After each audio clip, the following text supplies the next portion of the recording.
ఇక్కడ బిర్యానీ బాగుంటుంది గాయస్. అబ్బాయి బిర్యానీ చూస్తుంటే నోరూరిపోతుంది. అలాగైనా సరే బియాజీ మామ ఇంకా డోరేమాన్ తీసుకొని బిర్యానీ తినడానికి అయితే వెళ్ళాలి. నేనైతే ఒకసారి డోరేమాన్ కాల్ చేసి మన బియాజీ మామ వాళ్ళ ఇంటికి అయితే రమ్మంటాను. మన డోరేమాన్ అయితే ఒకసారి అయితే ఫోన్ చేద్దాం. అబ్బా నాకు నంబర్ దొరకట్లేదు.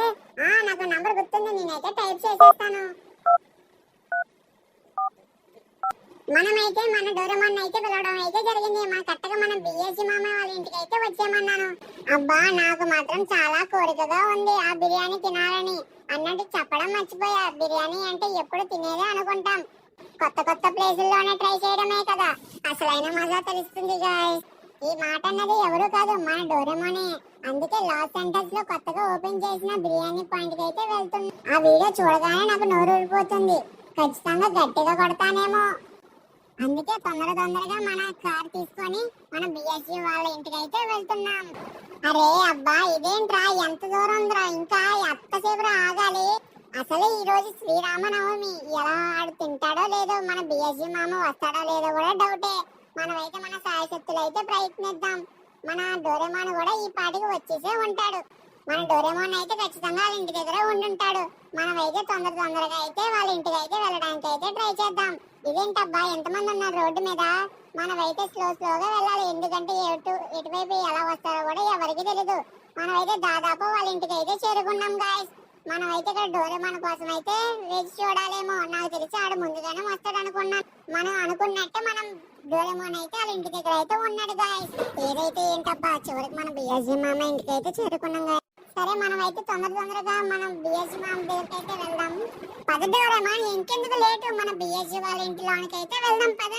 అది కాదు షించాన్, ఎందుకు ఇంతలా లేట్ చేసావు? నేను ఒక హాఫ్ అన్ అవర్ గా వెయిట్ చేస్తున్నాను ఇక్కడే. ఈ ఎండలో నాకు చూసావా, నాకు గ్లామరే తెగిపోయేలా ఉంది షించాన్. పద, ఇంకెందుకు లేటు, నువ్వు నేను కలిసి మన బిఎస్సి మామను కూడా తీసుకెళ్దాం బయటికి. అవునా డోరేమాన్, నాకైతే రావడానికి అస్సలు కుదరలేదు, ఎందుకంటే చాలా ట్రాఫిక్ ఉంది వచ్చే దారిలో. దాంతో పాటు మా ఇల్లు కూడా చాలా దూరం కదా. సరే అయితే మనం ఎందుకు ఇంకా లేట్ చేద్దాం, పద మన బిఎస్సి మామను కూడా ఎత్తుకుదాం. పద షించాన్. ఈ బిఎస్సి మామ ఏంటి ఎక్కడున్నాడు, నాకైతే ఎక్కడా కనిపించట్లేదు. పద డోరేమాన్, ఎక్కడ మన బిఎస్సి మామ ఎక్కడ? ఇదేంటి ఎక్కడా లేడు బిఎస్సి, మన బిఎస్సి మామ ఎక్కడ ఉన్నాడు? బిఎస్సి మామ ఎక్కడ, ఇంట్లోనే ఉన్నావా లేవా? బిఎస్సి మామ లోనున్నావా? అరే మనమైతే లోనుకు కూడా వచ్చేస్తాం. మన బిఎస్సి మామ ఏంటి ఇక్కడ కూడా కనిపించట్లేదు, ఎక్కడికి వెళ్ళిపోయి ఉంటాడు మన బిఎస్సి మామ? అరే మన బిఎస్సి మామ ఏంటి డోరేమాన్ లోన కూడా లేడు. మనం అయితే మెట్లు ఎక్కి అయితే పైకి చూద్దాం. మనం ఎంతలా కాకేస్తున్నా కూడా ఒక్కసారి కూడా మాట్లాడే మన బిఎస్సి మామ అసలు ఇక్కడ ఉన్నాడా లేడా? బిఎస్సి మామ డోరేమాన్, నాకు తెలిసి బిఎస్సి మామ బయటికి వెళ్ళినట్టున్నాడు. నీకేమైనా తెలిసి ఎక్కడికైనా వెళ్ళాడో, నీకేమైనా చెప్పాడా లేదా? షించాన్, నాకు తెలిసాడు బయటికి వెళ్ళి ఉంటాడు. సరే డోరేమాన్, ఒకసారి మనం కిందకెళ్ళి చూద్దాం. పద డోరేమాన్.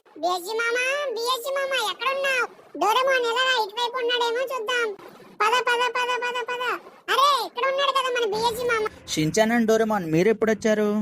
ఇప్పుడే వచ్చాం బిఎస్సి మామ, నీ కోసం ఇల్లంతా వెతుకుతున్నాం. అవునా షించాన్, నేను ఇక్కడే కదా ఉన్నాను. మన బిఎస్సి మామ చూడు ఇక్కడ ఎంచక్క బొమ్మప్ప అయితే చేస్తున్నాడు. అంత లేదులే డోరేమాన్, ఖాళీగా ఉన్నానని చెప్పేది ఇస్తున్నా అంతే. మొత్తం బాడీ అంతా బిల్డ్ చేశారన్న కోరికతో ఉన్నాడు అనుకోండి. బిఎస్సి మామ లేదు, ఇంకా చాలు, ఇంకెంత తీస్తావు పుషప్స్? సరే షించాన్, ఏంటో చెప్పు. బిఎస్సి మామ, మన లాస్ సెంటర్స్ లో కొత్తగా అయితే ఒక బిర్యానీ పాయింట్ ఓపెన్ చేశారన్నమాట. మనకి లాస్ సెంటర్స్ లో బెస్ట్ బిర్యానీ అయితే జరుగుతుంది. మనం అయితే వెళ్ళి ట్రై చేద్దాం పద. డోరేమాన్ నువ్వు కూడా చెప్పు మన బిఎస్సి మామకి అవునా కాదా అని. అవును బిఎస్సి మామ, షించాన్ చెప్పేది నిజం. అలా కాదు షించాన్ అండ్ డోరేమాన్, ఈ రోజు ఏం వారమో తెలుసా నీకు? ఏముంది, శుక్రవారమే కదా. అయితే ఏంటి అదంతా ఎందుకు ఇప్పుడు? శుక్రవారం అని నాకు తెలుసు డోరేమాన్, కానీ ఈ రోజు ఎంత ప్రత్యేకమైన రోజు అంటే నీకు తెలీదు. దాని గురించి నీకు చెప్పాల్సింది చాలా ఉంది. అవునా బిఎస్సి మామ, అంత ప్రత్యేకమైనది ఏముంది?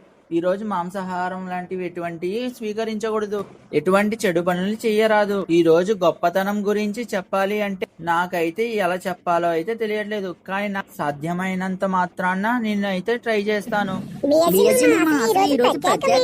షించాన్ అండ్ డోరేమాన్, ఈ రోజు శ్రీరామనవమి. ఇది కేవలం ఒక పండుగ కాదు, ఒక గొప్ప రహస్యానికి గుర్తు. ఈ రోజు మీరు వినేది కేవలం ఒక పండుగ కథ కాదు, శ్రీరాముని రోజు దేవుడు భూమిపై. బిఎస్సి మామ, కానీ ఒక ప్రశ్న, శ్రీరాముడు ఎందుకు పుట్టాడు? కేవలం రావణుణ్ణి చంపడానికా? లేదా మనం ఊహించని ఇంకా పెద్ద రహస్యం తాగుందా? నీకు ఈ ప్రశ్నకి సమాధానం కావాలంటే పద షించాన్ డోరేమాన్ బయటికి వెళ్ళి మాట్లాడుకుందాం. పద పద బిఎస్సి మామా.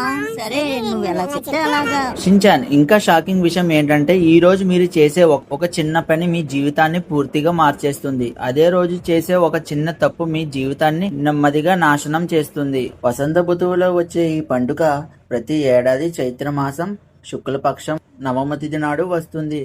అయితే ఈ పండుగ మనం ఎందుకు జరుపుకుంటాం?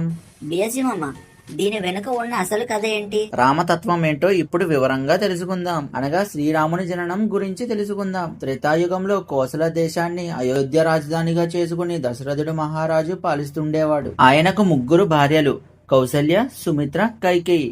దశరథుడు ఎంత గొప్ప రాజు అయినప్పటికీ ఆయనకు ఒకే ఒక్క తీరని లోటు ఉండేది. అదే సంతానం లేకపోవడం.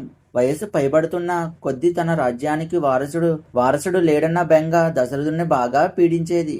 అప్పుడు వశిష్ఠ మహాముని సలహా మేరకు ఆయన పుత్రకామేష్టి యోగం చేశాడు.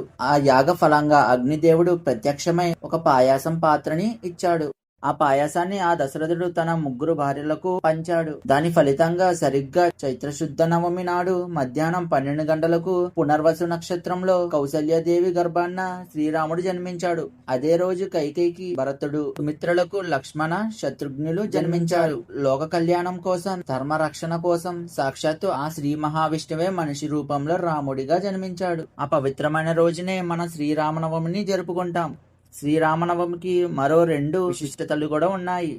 రాముడు పెరిగి పెద్దవాడయ్యాక విశ్వామిత్ర మహర్షి యాగరక్షణ కోసం తాటాకి అనే రాక్షసుని సంహరిస్తాడు. ఆ తర్వాత విశ్వామిత్రుడిని కలిసి మీదన నగరానికి వెళ్తాడు. అక్కడ జనక మహారాజు తన కుమార్తె సీతాదేవి వివాహం కోసం ఎందరో గొప్ప గొప్ప రాజులే ఆ ధనుసుని కనీసం కదపలేకపోతారు. కాని మన శ్రీరాముడు ఎంతో సునాయాసంగా ఆ శివధనుసుని ఎత్తి విరిచి సభలోని వారందరినీ ఆశ్చర్యపరుస్తాడు. అలా రాముడు సీతాదేవిని వివాహం చేసుకున్న రోజు కూడా చైత్ర శుద్ధ నవమి రోజే అని పురాణాలు కూడా చెప్తున్నాయి. అందుకే మన తెలుగు రాష్ట్రాల్లో శ్రీరామనవమి అనగానే ముందుగా గుర్తొచ్చేది భద్రాచలం. దశరథుడు వృద్ధాప్యంలో రాముడిని పట్టాభిషేకం చేసి రాజుని చేయాలనుకుంటాడు. కానీ సరిగ్గా పట్టాభిషేకానికి ముందు రోజు రాత్రి కైకేయి తన వరాలను ఉపయోగించి రాముడిని 14 అడవుల్లోకి పంపమని తన కొడుకుని భరతుడిని రాజు చెయ్యమని కోరుకుంటుంది. ఆ విషయం తెలుసుకున్న రాముడు ఎటువంటి కోపం గాని బాధ గాని లేకుండా ఒక్క మాట కూడా ఎదురు చెప్పకుండానే చిరునవ్వుతో రాజ్యాన్ని తృణాపాయంగా వదిలేసి అడవులకు వెళ్తాడు. నా తండ్రి ఇచ్చిన మాట విలువ నిలబడాలని, సత్యం గెలవాలనేది రాముడి ఉద్దేశం. అడవుల్లో ఎన్నో కష్టాలు పడి సీతాపహరణం జరిగినప్పుడు వానర సైన్యంతో సముద్రంపై వారధి నిర్మించి రావణాసురుడిని సంహరించి ధర్మాన్ని నిలబడతాడు. 14 ఏళ్ల వనవాసం తర్వాత రాముడు అయోధ్యకు తిరిగి వచ్చి పట్టాభిషేక్తుడే పర్వదినం కూడా ఇదే. రాముని పాలనలో ప్రజలందరూ భయం లేకుండా సమానత్యంతో మరియు సంతోషాలతో జీవించారు. షించాన్ అండ్ డోరేమాన్, రాముడు పాటించిన ఒకటే ధర్మం. తండ్రి మాట కోసం రాజ్యాన్ని వదిలిన రాముడు మర్యాద పురుషోత్తముడిగా ఆదర్శవంతమైన రామరాజ్యం స్థాపకుడై నిలిచాడు. షించాన్ అండ్ డోరేమాన్, ఇప్పటికైనా అర్థమైందా? మన రాముడు గురించి ఎంత ఎక్కువగా చెప్పినా కూడా తక్కువే. రామాయణంలో ఆయన పాత్ర అనేది చాలా ప్రత్యేకమైనది. అవును పిఎస్సి మామ, నువ్వు చెప్పింది నిజమే. నాకైతే నువ్వు చెప్పే కొద్దీ ఇంకా వినాలనిపిస్తుంది. డోరేమాన్, నీకు కూడా అలాగే అనిపిస్తుందా?